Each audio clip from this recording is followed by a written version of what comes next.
So today I'm going to do more swatch development for our spring 2020 collection. This is very exciting. I did the nylon swatch last time where I knitted the yarn first into a thicker string and then I knitted that thicker fiber, which I think didn't really work. I think that was kind of a fail for what I was going for, so we're going to move on from that. There's another technique I really wanted to try today that is something that I've tried before and been quite successful at. It's this stitch that I used on a collection I did a few years ago. It's a two-color bird's eye jacquard stitch. It is very textured. So you can see on this side there's two colors, contrasting colors, and I did a pattern, and I even put my own little logo in the knit, which I love, and if I do a pattern like that with this collection, I would love to do that again. I love putting the logo right in the knit fabric. That's really cool and really special, I think. And if you look at the other side, looks more like a solid color, but you have a lot of texture. If you can kind of see this texture and movement,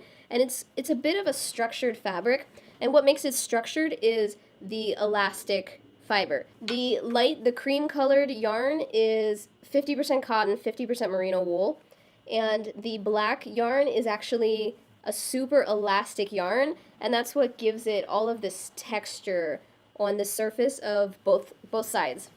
And it's also what hides the black yarn on this side, where this side looks mostly light colored, is because the black yarn is so elastic and tight. It tightens up in there and it almost kind of hides itself on this side. If you really stretch it open, you can see that it's like a checker pattern, like a two-color bird's eye jacquard normally is. So elastic yarns can do really cool stuff. They can give you structure in knitted fabrics, and you kind of get rid of that really slouchy characteristic that a lot of knits have, like knit sweaters and things like that.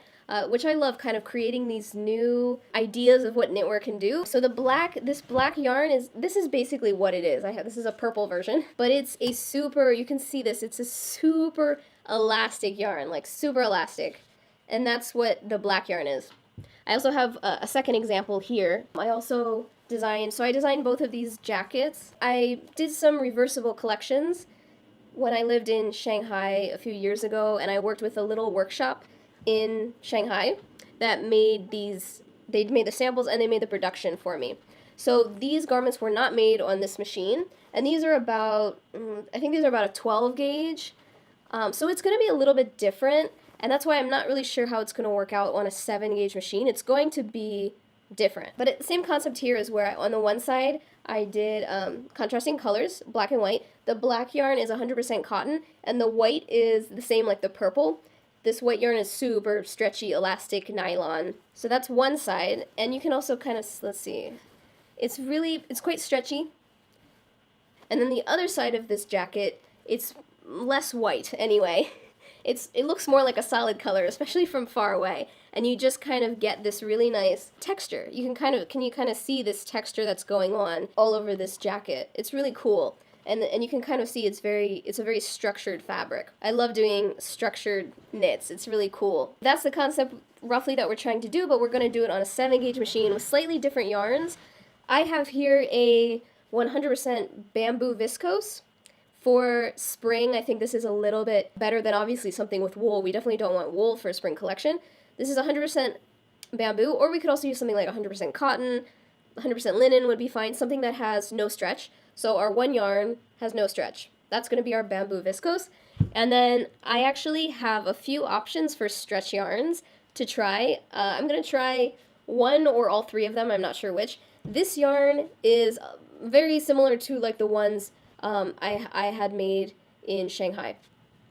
It's just really, really, really, really stretchy. It's awesome. And I love this color. I love how saturated this color is. When you do like nylon, you know that like it can really absorb color really well, and the colors can be super saturated and vibrant, and I love this color. You can see here when I pull it off the cone, it is a very stretchy yarn. So that's option one for the elastic yarn.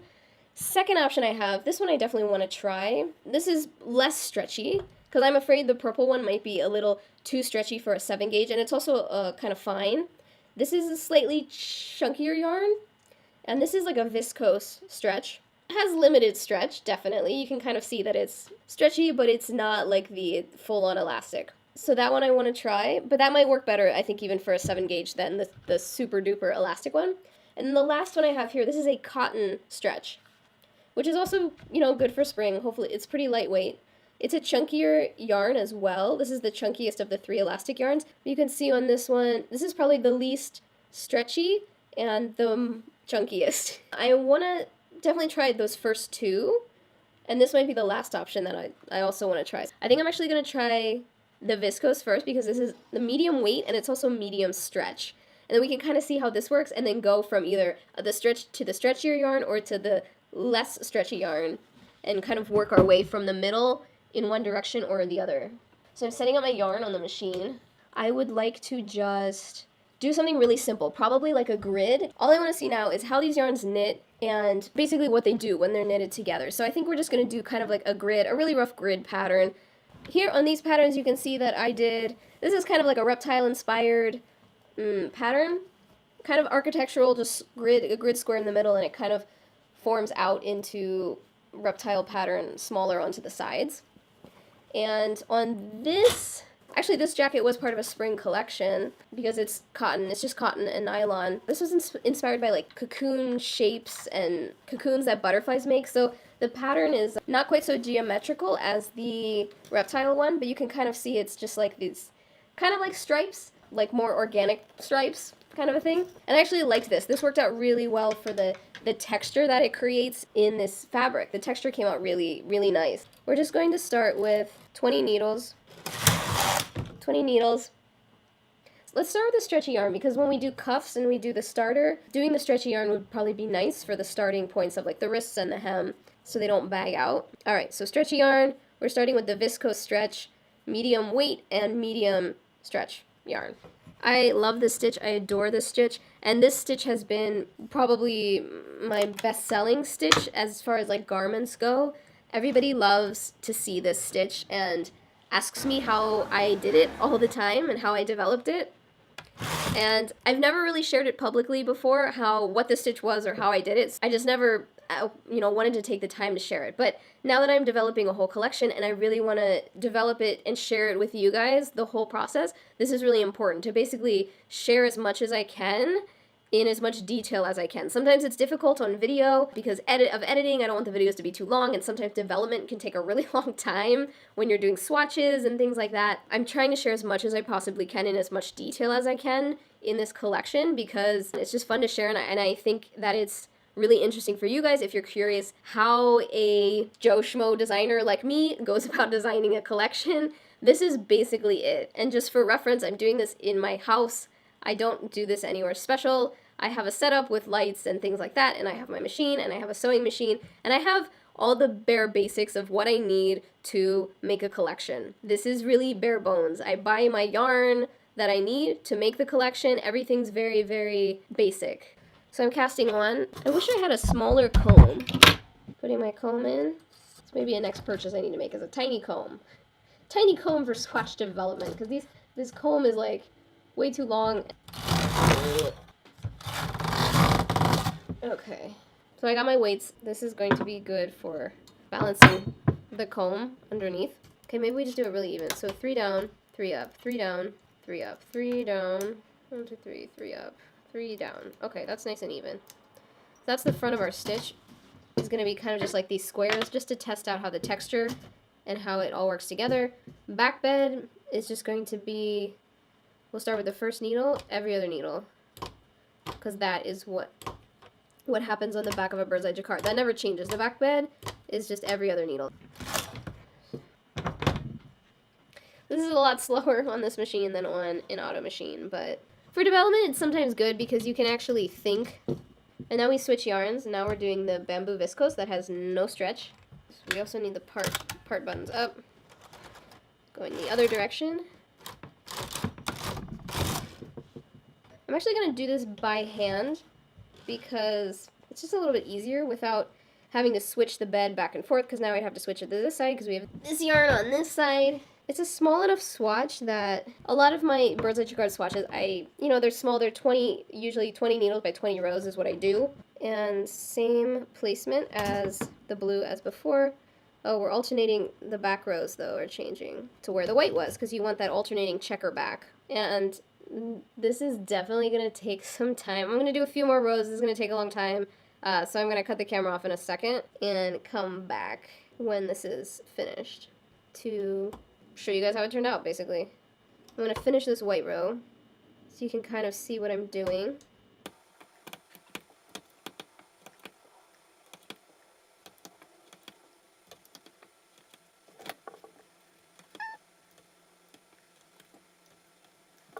So now I'm going to finish, that was 2 rows, I'm going to go ahead and finish the next 18 rows, take it off the machine, steam it, and show you guys what it looks like, and see how the stretch and how the texture ends up being. Let's see. Okay, so I did just finish this swatch. As you can see, it is stretchy, and it feels really nice and stretchy, but the effect is not the same. There is basically no texture, and you can see both colors on the back side, which you should only be able to see mostly the white on the back side, and there should be a lot of texture, like a grid texture like the front, and there's not. We're comparing it against this really textured fabric. So the back should be like the jacket, mostly the light color, and it is not. And it should have texture, and this swatch does not have texture. So that means that we are now moving on to using the higher stretch yarn, which is going to be this purple one. It's a finer yarn. I think I'm just going to try one end first and see what happens. But this might have to be a 2-end yarn on this machine because it's quite fine. But let's try one end and see if we can get the effect of more texture first, and then we'll think about it. So I'm going to change out this viscose stretch yarn. It's just not quite cutting it. It's not stretchy enough. So for this technique to work, it seems that you really need a full-on maximum high stretch yarn. And we're going to stick with the original bamboo, the same bamboo viscose non-stretch fiber.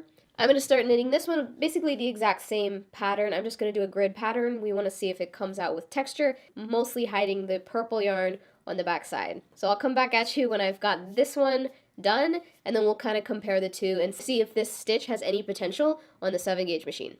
I just finished the second swatch. This one does look a lot better. It does have a lot more texture, and it's a lot stretchier than this first swatch that came out really flat. And you can even see the back. The purple is a little bit more hidden than the blue stitches, so that's good. The higher stretch is working and doing what it's supposed to be doing, but it's still a little bit, I think it's loose tension for this machine, meaning it still needs to be plied up more. The purple definitely needs to be 2 or 3 ply, at least 2. I just did 1 ply here and it's not enough. The bamboo is fine. The bamboo is 1 ply, tighter tension. I would just say tighter tension and 2 or 3 plies of the purple. I'm going to think about it and see if this is something I want to keep developing. I'm going to look into other things as well, look into my swatch collection and see what would be good for spring knitwear and what other ways we can form structured fabric with knit. Definitely with the elastic, but doing the jacquard, the bird's eye jacquard, it's very labor intensive on a machine like this, so I might do a different stitch but still do the elastic knit structure technique. So let's see, there's a lot more I want to explore. And remember, this is our control, which is a 12-gauge knitted on an auto machine. This really nice textured fabric that I designed and had knitted by a workshop in Shanghai. They did such a great job on this fabric. It came out really nice and really textured, really awesomely reversible.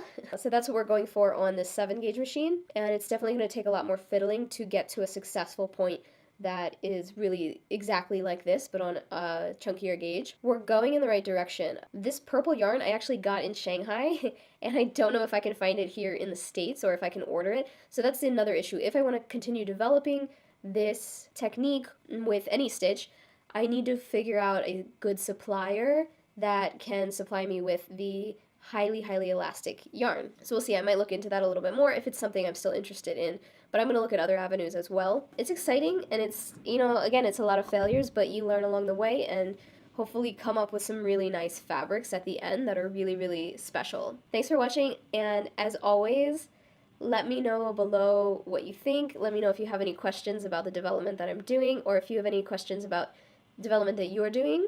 And don't forget to like this video and hit subscribe if you want to follow me along this journey of creating a spring 2020 collection. Bye!